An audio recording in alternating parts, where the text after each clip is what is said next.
Welcome to Channel Edge, the podcast where channel leaders share success strategies, best practices, and emerging trends.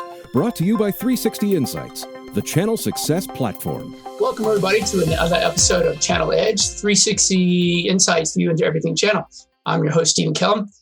I want to thank you, listeners, for joining us today. We really appreciate everyone taking a little time out of their busy day. And today we're going to talk about digital marketing, in particular social selling and social marketing. And it's so timely, I believe, as we continue to look at demand generation in this new world. I hate saying new normal because, gosh, everybody hates new normal. We'll call it the new world. And what's going to let moving forward. And I think as we talk a little bit today about this, we're going to talk about we're probably going to see more and more of the same before it changes. And I truly believe that digital marketing, social selling is at the top of mind for so many people as we try to enable and empower the channel. So joining us today to talk about this is Gabriel Carrejo and Michael Brito. And both of them have been leaders, in social selling going all the way back to the 2000s. So welcome, Michael, and welcome, Gabriel. Glad to be here. Hey, Stephen. Good to be here. Oh, great to have you guys. And before we dive in, a couple of things. One is maybe you guys can do a little intro into what you're doing, and then maybe even explain how we met, right? We go all the way back to a tweet up in 2008 in Napa Valley, which was one of the cooler social media marketing selling experiences I've ever had. But most people may not even know what a tweet up is. I said we bring it back, Gabe. I really do, man. Yeah, I know. We do. We have to. So that story, going back to the full story, is Brito sends me a text like, "Hey, I got hit up to go speak at this thing, but I can't go because I'm traveling somewhere. Are you interested in doing this lunch and learn that was hosted by Steven's company at that point for like Napa business owners, right?" Well, we were a channel partner. We were an MSP and we were driving business in Napa, and we had Robert Mondavi and we had Hall Wines and we had Opus One, Chapelet as accounts, right? And we're trying to figure out how does social media really work in the channel inside of Napa Valley.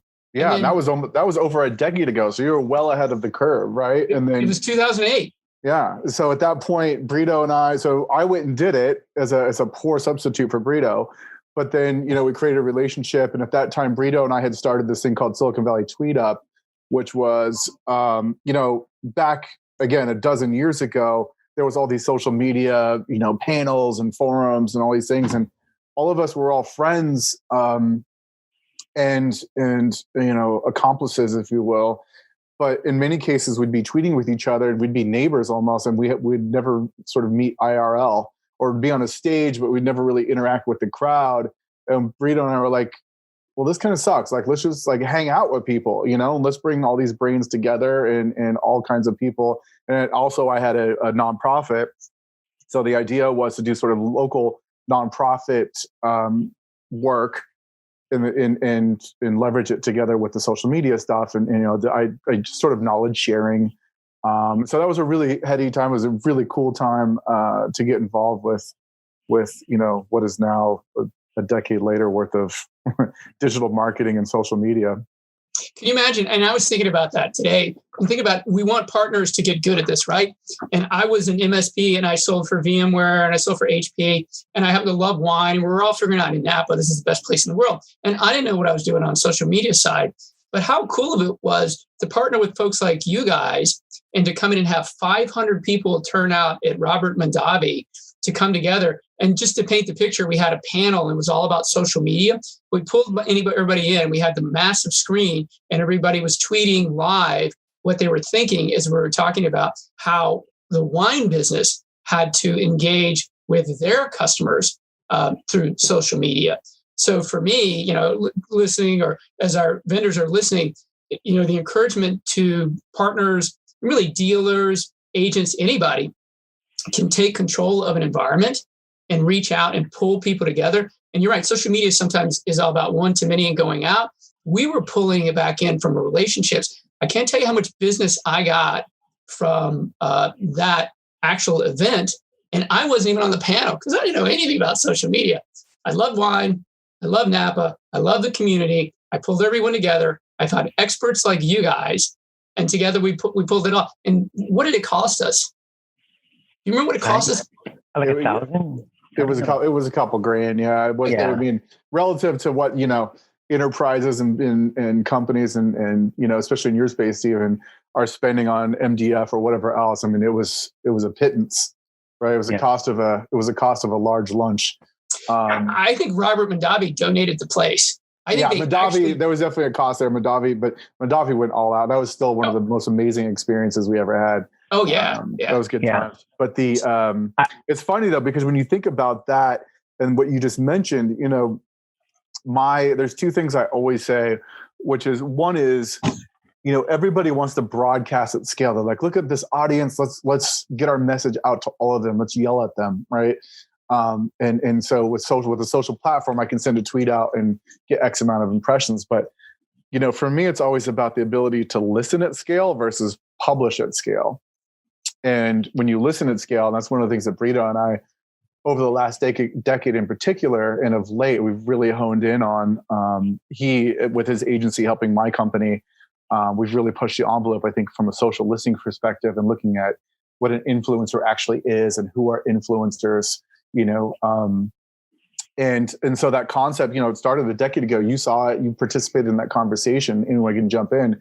And then if you're listening and you're able to engage as a brand or as an individual, there's a recent stat that came out that, an individual employee of a company, their social following or their social network, the overlap with the brand's followers, so with the company's followers or social network, is less than 10%.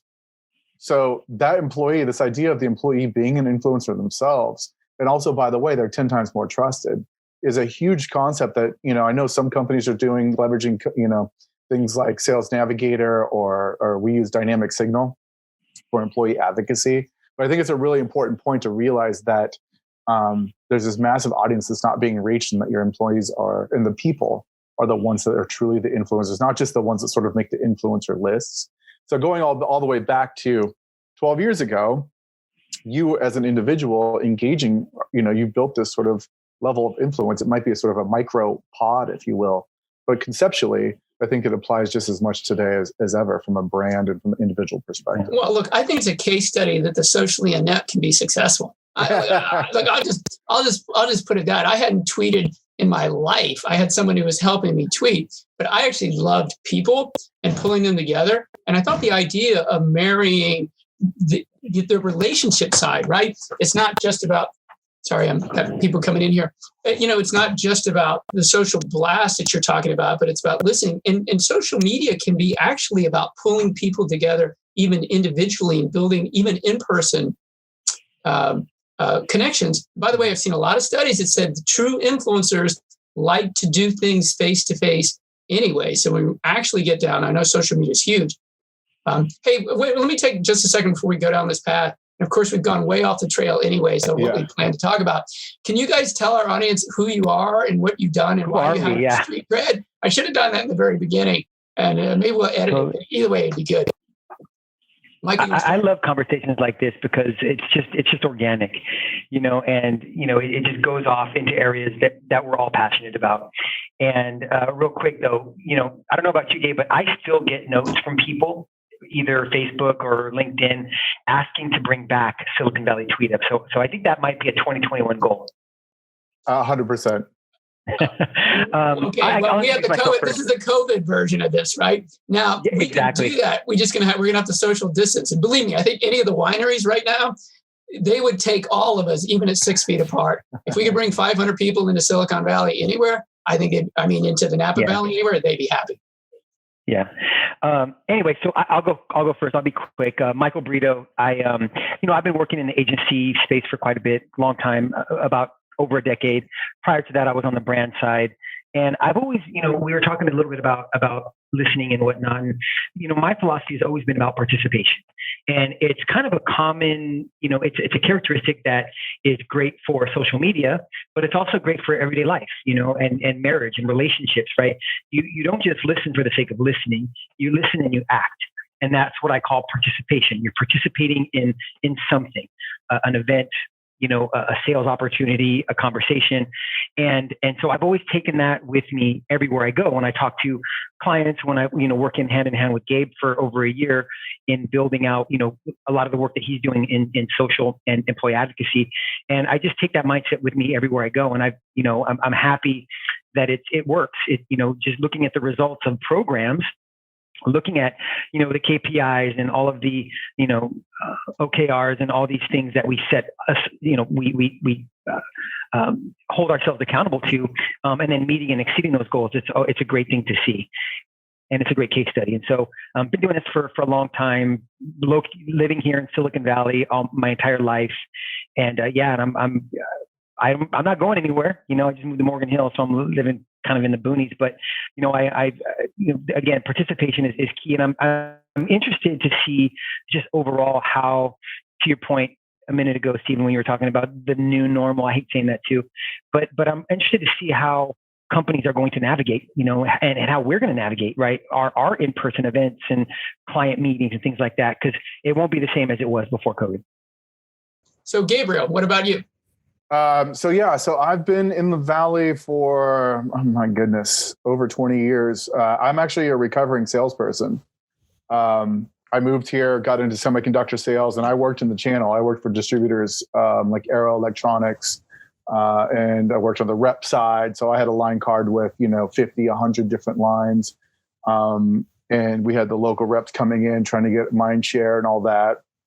When I first started as a, doe-eyed 23-year-old, we had one AOL email account in the office. And my boss, I knew nothing about semiconductor. In fact, to this day, I probably don't know what the heck I was even selling, but I sold a lot of it. It was make 200 calls a day, hit the line card, get the catalogs out, schedule meetings, for them. First, I was sort of the inside guy. But over time, what I realized was, I wasn't going to design a board for somebody. That wasn't my expertise. That wasn't my sort of superpower. My superpower was being able to understand what the engineer or the purchasing manager or whoever it might be, the supply chain person, what was their pain point and how I could help there. Typically it was hustle and tenacity to get something that was either, on hold or delayed or whatever, find that reel of chips and get it to them quickly. And through that, you start to build trust. But one of the things that I remember always was going in, I started making account calls, was going like to the engineer's bench, like the design engineer, and looking at his bench and like seeing a picture of, I don't know, a soccer team or his family or whatever, and striking on conversation and sort of developing a relationship over commonalities. And that's what I owe my success to in building sales pipeline was creating a relationship. And so for me, as social became a thing, I saw this ability to leverage social to create relationships versus transactions. And so that's always been how I approach things, right? Because I feel like, when we used to speak, and I probably said this, I think at the lunch and learn even was, imagine you walk into a room of 100 people and you walk up to every one of them, you give them a card with a 10% discount, right? And you just walk through and then you're like, okay, I'm out.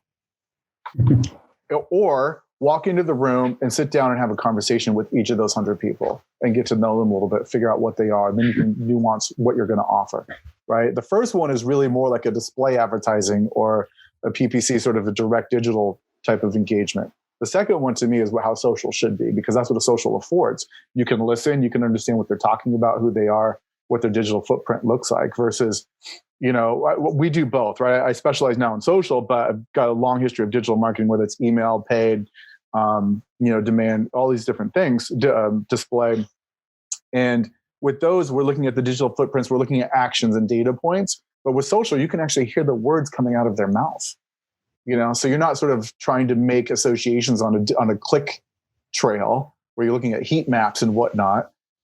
You're listening to the words coming out of their mouth. So when Brito and I do work together, we're looking at specific words and key phrases. The technology now allows for that. And we go deeper to see, okay, what's the commonality of this key phrase, right? Not just in SEO or in a search engine, but in social. Let's take both of those data sets. And then let's say, we have this extremely high volume, or we see it trending up in terms of keyword search, for instance. We also see it trending up in conversation. And then who's having that conversation? Is it just like, 5 paid heads or heads of industry that, it's in their best interest because they're trying to define a category? Is it an analyst firm, or are there people downstream that are starting to talk this way as well? Right? Because then we can jump into those conversations in social, we can prepare, and we can optimize all of our content across our digital footprint, whether it's the website, whether it's white papers, whether it's any of these things, so that we're using the vernacular and speaking the language that this audience is, that 100 people in the room that we spent time getting to know, that's the way they're talking. Right. Well, you guys both taught me a lot on that, right? When even that 500 person and the listening to what was going on there and the building relationships, but you actually had me as a partner start to look at Twitter very, very differently. Because I got to admit in the beginning that I was thinking, this is for blasting out. And then as we started to listen, and we were an MSP, right? So we were in technology, and we were listening to the challenges that was going on in our space and our target audience. And I mean, you can't make it any more simple. We literally had a CEO from an organization complaining about his horrible data center and how it was blowing up, and he had a horrible representative. So we're just listening to a CEO vent. He turned into one of our best customers. And I never thought that, and we ended up building a really strong relationship, but I would have had no idea what he was talking about or even what to listen to until we started pulling you guys in and whether it's training me as a partner or others. I think that's a piece that gets missing. Hey, for a second, hold on a second. Before we get down what we should be doing, can we go back to why we should be doing it? And maybe, Michael, each of you guys, I'd like to hear, you already threw out a bunch of best practices, and we can come back around to what it should look like. But why does it really matter? What is the new narrative, and why should anybody listening really care? Yeah, I mean, let's ask that question to the channel, right? What is the narrative of your customers? And if you know the narrative of your customers, and if you know what's top of mind, if you know what they're talking about, what they care about, what triggers them, then that gives you as the entity the opportunity to do something about it, right? And that is, prepare content, respond, engage. Now, it kind of sounds like we had these conversations years ago, and it almost sounds like identical to, telling brands years ago, hey, join the conversation. And it kind of bugs me to think that way, that we still have to have that conversation. But, when we look at people, audiences, right? So for the channel, it's buyers or, channel marketers or what have you, understanding what their affinities and interests that drive their behavior is super important. And it does go back to listening. But I want to drill down a little bit more, because it's actually listening to the right people. Because back in the day, we would just go to Twitter, type in a keyword, and we would get all this information back. We have no idea who these people are. There are companies, there are people, there are spammers, there are influencers. And so when you look at a core group of people who are your customers and listen to what they're saying, all of a sudden, you're excluding all the noise. And it's almost like you go to the zoo, right? When we go to the San Diego Zoo, which I'm not a big fan of going to zoos, but when you go to the zoo and you watch a lion, right? The lion's going to act a certain way, right? They're looking at you. They're just waiting for somebody to follow, over and have lunch. But they're acting very different than if you were at a safari somewhere and watching a lion in their natural habitat. When you watch them in their natural habitat, then it's like reality TV. Like then what is top of mind for them, how they act, their behavior, what they care about. And it's the same with listening, and more specifically, listening to an audience that matter to you, your customers, the media, journalists, and that is where the insights come, and that is what informs social selling, right? That is what informs, a salesperson to say, hey, my customers are talking about the data center, overheating, or my security software is not, is getting breached all the time. Well, then as a salesperson, I know the right angle to start that conversation, right? Because I'm I think I could cut across all sorts of brands, right? If you're a Goodyear and people are complaining that you're supposed to get 40,000 miles for a tire and you're only getting 25, and they don't want to buy it anymore. I'm just saying this actually cuts across everything. I heard the other day, and I thought it was really cool when someone said, if you can start figuring out how to get out of your head and get into other people's heads, the world will never look the same again. And they meant it from just a relationship, a human to human relationship. And basically they're saying, stop thinking that you know everything, and try to understand what your audience, whether it's individual or a buyer. And I thought that was really profound, since the world has sort of taught us to be self-absorbed and all about I, and you're never going to get anywhere on that. Yeah. No, I think that's a great point. To be able to, and that's a human condition thing, right? Especially in the polarized world we live in. Yeah, we're not even going down that path. No political. Yeah. That's a different podcast. But could you imagine if our politicians actually stopped in the middle and said, "What do you really mean by that? Help me understand that. I'm trying to get inside your head to figure out where you are." Can you imagine a debate that actually people talk to each other like that? I think what's interesting is Brito saying, here we are having the same conversation we've been having for a decade, which is true. But I think there's a couple things. I mentioned, recovering salesperson and all that. And I've sort of found like these altruisms in my mind, things that remain consistent no matter what role you're in. And for me, like I said, it's relationships over transactions. But, I switched over into marketing and into digital marketing, and now I run global social for one of the hottest automation software companies in the world, Unicorn, all these cool things. And it's really interesting. But given the context of today and what this means with, what's next and how we live next and all that. And I think this has always been true, though, is like Brito brought it up, which is, separating from the noise, being able to focus in. How do you differentiate? One of the things I think is one of the keys that's different now than 10 years ago, for instance, is the ability to activate your influencers, your network. So whether they're employees, whether they're channel, it's those individuals. I think it's easier now. I'm not saying it's easy, but it's easier because of technology. I can push messaging to my troops, the boots in the field, to make it easy for them to share. And I can actually know who they are and what market they're serving. So if I have my team that's doing public sector sales, or my team in LATAM, or my team in healthcare, I can, on my side with my team, I can curate the content that makes it relevant for them because I know what they need. I can then give it to them, sort of spoon feed it, and in 2 clicks or 1 click even, they can share it into their channel. And what we're looking at for us is taking that concept and those mechanics, if you will, because they exist. We've built the sort of back end for it, and now try to leverage that for our channel partners. We have 2,000 partners. Here's the thing, though, Gabe, but you're a sophisticated marketer, right? You get it, you understand. So you're in the marketing team, right? And you're collecting all this data, you're generating content, and you're giving it to your salespeople to use. That's not normal, I don't think. I don't think that in companies, regardless of the size, that marketing is working that closely with sales.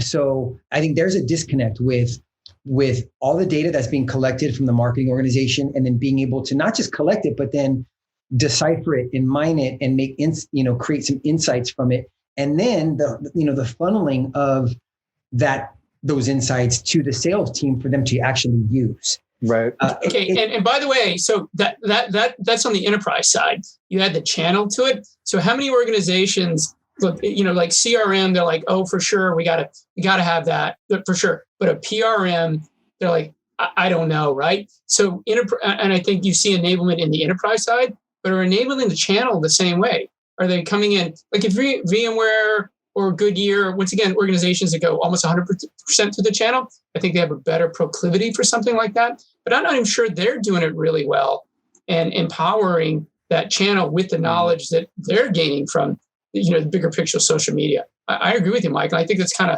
to have to change, because sales and marketing, isn't sales and marketing supposed to be one today? Isn't that why you have a chief revenue officer? Because they own both, and marketing knows what sales is doing and sales knows what marketing is doing. It's supposed to be like that, isn't it? That's supposed to be, yeah. But I think you put in some cases they put a new label on something, and the truth is behind the scenes it's kind of business as usual. Yeah. But I think what I've seen and what we're trying to accomplish is if you like a decade ago, if you got into social and you sort of got it, you got the concept of being your brand as a publisher, like Brito's book said. When was that? A decade ago you came out with that? No, 2013. Okay, close. But this idea, and I just saw the Salesforce CMO just talking about this, right? Like literally talking about this, because Coca-Cola just changed their website to meet this new paradigm. But nonetheless, it can be a competitive differentiator if you make it easy for your network, your influencers, your micro influencers to consume and amplify, right? And so, one of the things, Stephen, like over the years, I've actually consulted before I joined Automation Neo, I was consulting, and we had a couple of different clients. We had a security client, and we were working with the head of channel. And they're like, well, we have this partner portal, and we put all of our resources in there, and they can come get what they want, and depending on MDF, da. But the point to me was always, well, you're still making them come to you and having to look and having to decide. Like, I always say, like, people are inherently lazy, and I don't mean that in a bad way. And I say it's not that they're lazy; it's just that they're distracted, or they're focused on something that you may not be aware of. So you've got to make it super, super easy for them to get the thing that you want them to share, right? And again, spoon feed it or tee it up for them. And so I was like, you created a portal. Yeah, but everybody on their line cord has a portal, and they got to go log in. And if it's not easy to find and it's not really relevant, you're making them work too hard. With things like dynamic signal, we can set up an instance where I can push a message or push a piece of content to an individual specific that I know is trying to sell into this vertical or trying to sell into this function. And I think that's a competitive advantage. To Brito's point, is everyone doing that? Probably not. And the other thing is too, I just had this conversation. I did a lunch, and actually I did a town hall for our entire company when I said, look, the idea is that we're relentlessly analyzing the data on engagement on the stuff that comes out of our corporate handle. Okay. And we're, everything from tactical elements of like how we position a gallery versus a slideshow versus a static image versus a video. How does it firm base? All these different things. We're bulletproofing as much as possible. So when you share it, you have a really good, trust that we're giving you the best, most optimized piece of content beyond just the topic, but the format, all of these things that we're thinking about. It should work for you, right? So those are the things that I feel like that's my role as the leader of social marketing at our company.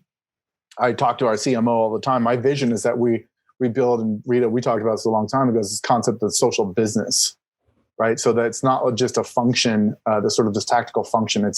It's more fundamental to the strategic vision of the company itself. How we empower and do all these things, the data that we get, all of these things. So that's coming from the C-suite, right?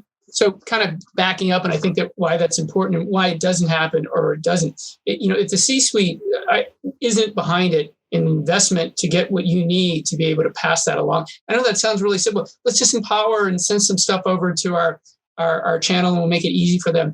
There's a ton of work on the back end. Not forget the platform costs that you set up to engage them. It's all the work to get the relevant listening and all the work to get the relevant data, and then figuring that format and getting them to get them engaged. I think that takes an organizational push to believe that social selling and social marketing has huge value. And I can't do a podcast on social without talking about ROI. Come on, guys. You got to be able to sell that, right? Yeah. For sure. Well, I mean, yeah, totally. Well, you gave an example earlier, right? How you had met the CEO, or you saw the CEO talking about the data center, and now he's your best customer. Yeah. That is ROI, right? It's a financial metric, right?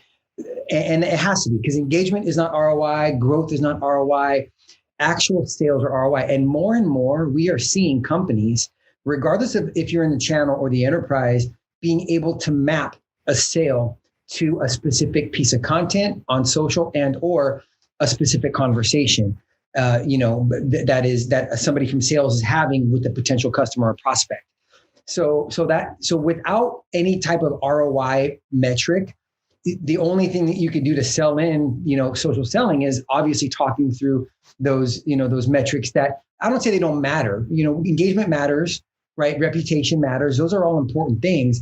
But the CMO, the CRO wants to understand, if I'm going to invest this much money in a social, platform like a dynamic signal or a platform, because it's not cheap, right? That is an expensive piece of software that you're paying for annually. If you cannot show, the CRO wants to know, here's how much money I'm putting out investing. what is my expected return, and how are you going to show me that is a true number or value? And it's not, I don't want to say it's easy to do, because it's not, but there are ways to do that and really show a significant ROI. Because without it, you're going to go through this endless cycle of reporting engagement numbers and never really moving the needle.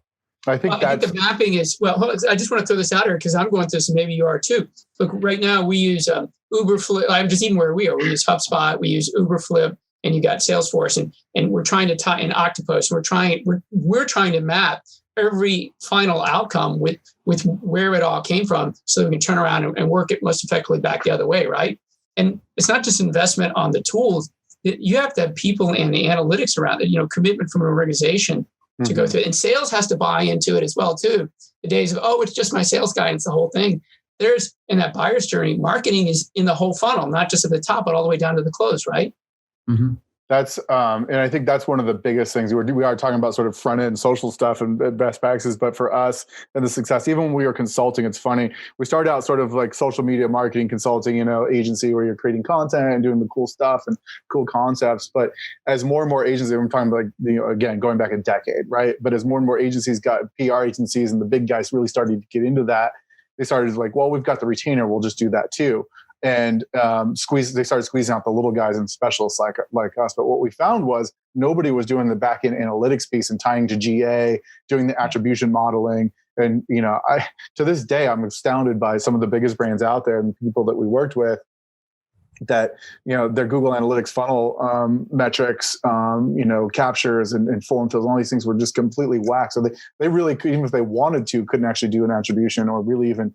They were taking a broad stab at what the ROI is. And so I think, you do have to, when you're a social marketer and you're trying to advocate for, budget, resources, whatever, you better know, it's true of anybody, I guess, but you better know, you better get the buy-in, not only from, your CMO, whoever actually has the purse strings, but like IT or the data management guys. Because, you can get an Octopus, you can get a Social Studio, you can get any one of these things.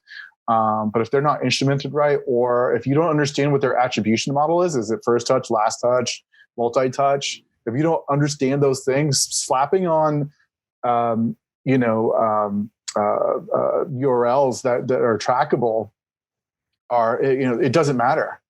Because your first touch might not matter if you're not getting a point for that or what have you, right?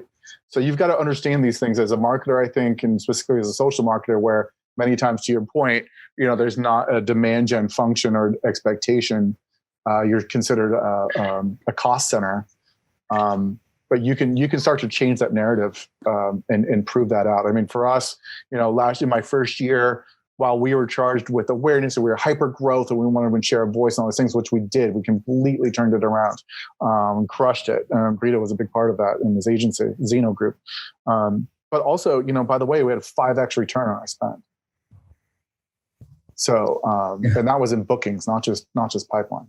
Well, this goes to the buyer's journey, right? And if you look at your understanding your buyer's journey, by the way, you can be listening to understand your buyer's journey, but I mean, you can take a stab at it. And this is where I think social media and social selling can help you all. There is the awareness, but if you look at who influencers are as it goes down the pipeline and it moves from marketing to sales, I think there's a piece of the validation throughout the whole thing, right? Yes, we're used to sending case studies, but what if people are tweeting just their success, right, on social media? And you can just forward that. Someone goes, I want a case study. You go, forget the case study. Look in real time at who's really happy with what I just bought right now. And I just heard that. Isn't that more valuable than a canned case study? Did I just say case studies were canned? I can't believe I just said that.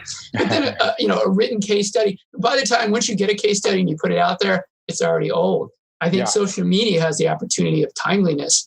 And so I think it'd be fascinating if people could really engage that. That's a great point. And I think some of those technologies that we mentioned, some of the platforms, you can take, you can instrument it so that it'll pick up a keyword or a hashtag or whatever, or I can manually go tag a post from some happy partner or some happy, business owner. We're like, oh, we just did this thing with Automation Anywhere with IQ Bot, and it was amazing. I can actually put that post into the SFDC record so that the account manager or BDM, whoever it might be, can make a call and be like, oh, I saw that, it gives them the context, right?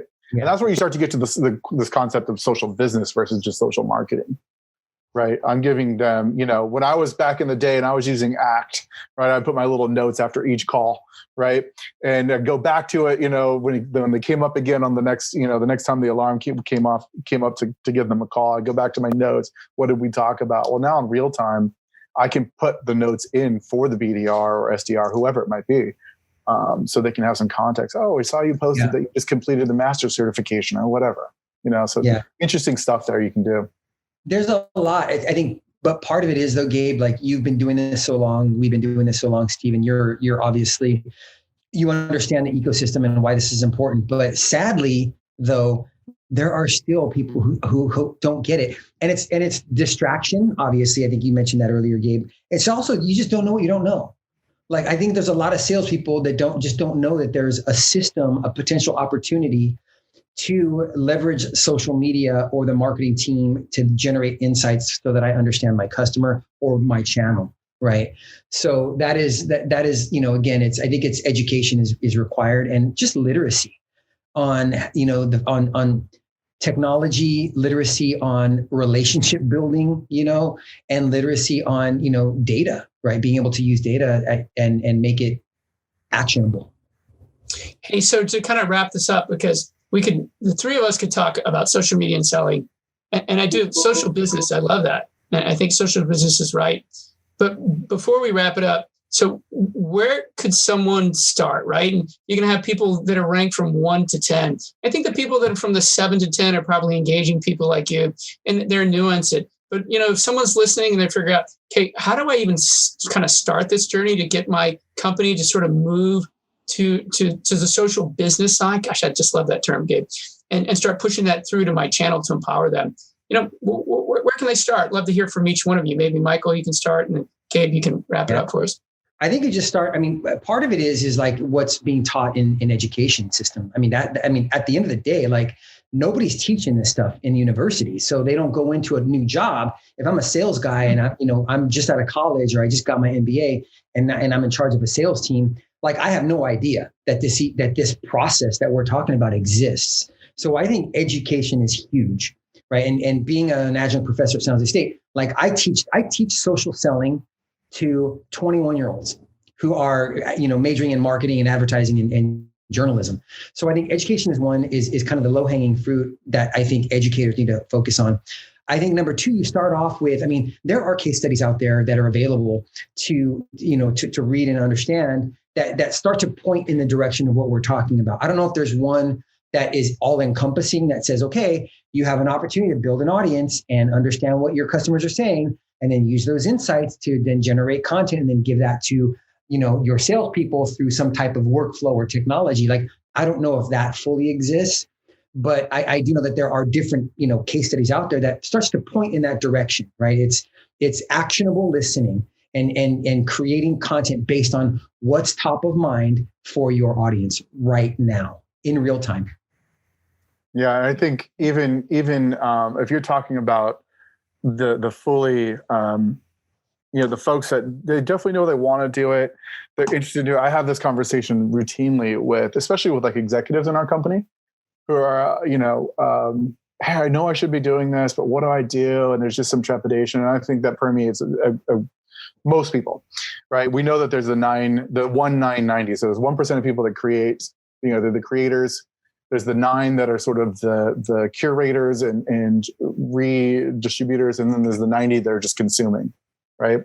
And that's fine. You don't have to be the 1%. You don't have to even be in the 9%. But from a very tactical, elemental perspective, what I advise people to do is a couple of things. 1, go to twitter.com and search like 3 things that you like.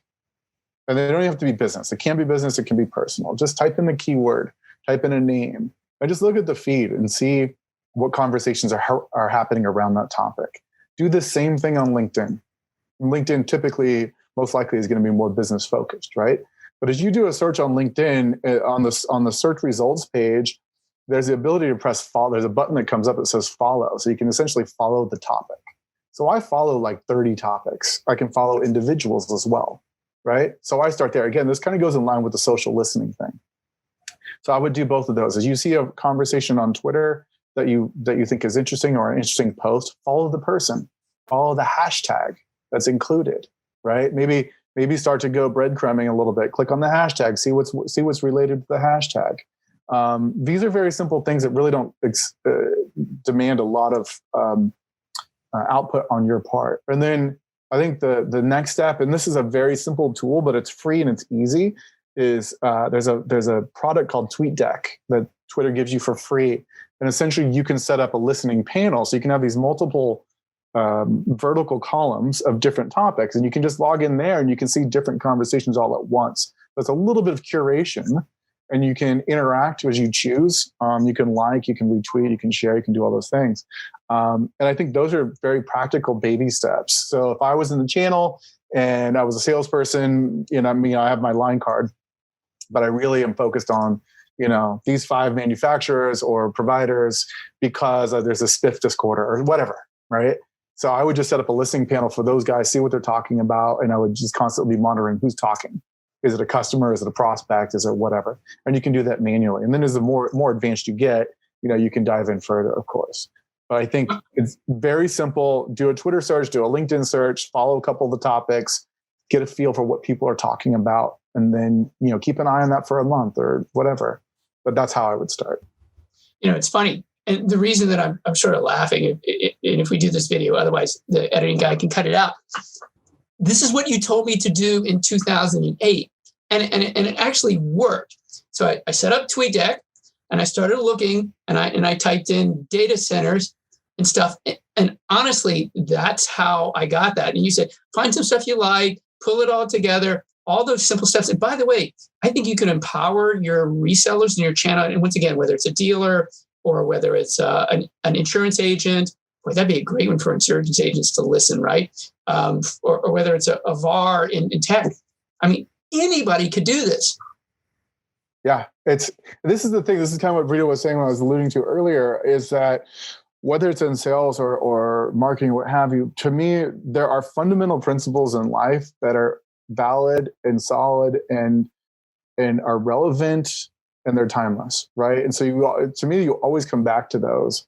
It's a matter of potentially leveraging technology to be able to scale a little bit faster, to be able to do it a little bit more with a little bit more insight. But fundamentally, the principles remain. And that's what we keep talking about, the same thing. No. I think it's great. And I think people can walk away from this going, how do I start to build something really simple? And maybe the next podcast we'll talk about, does it really matter whether your channel resellers partners have a following or not? Don't answer that, because we could be here all day long talking about whether you start. This is a great topic, because I get this all the time from individuals within the company.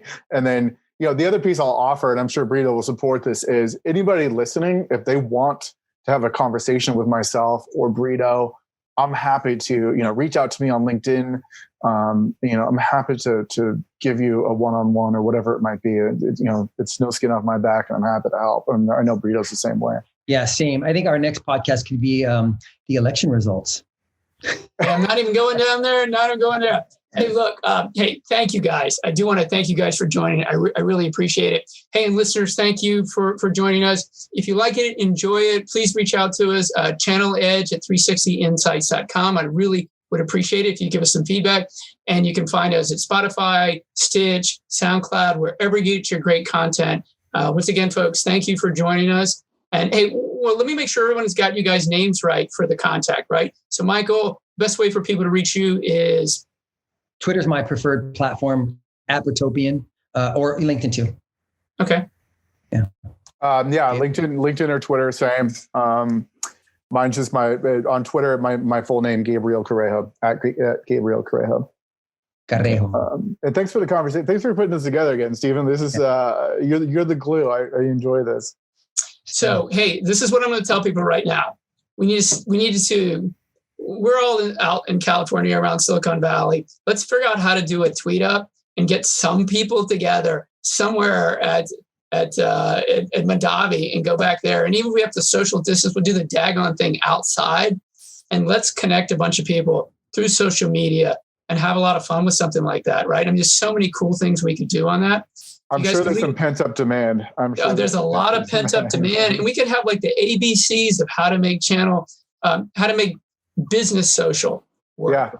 Yeah, I think it's an interesting concept. Like I said, we had a client when I was consulting specifically for channel, and I was fascinated by it because I haven't had worked in it prior. I've been looking at how it was being, how it works right now, or at least back then.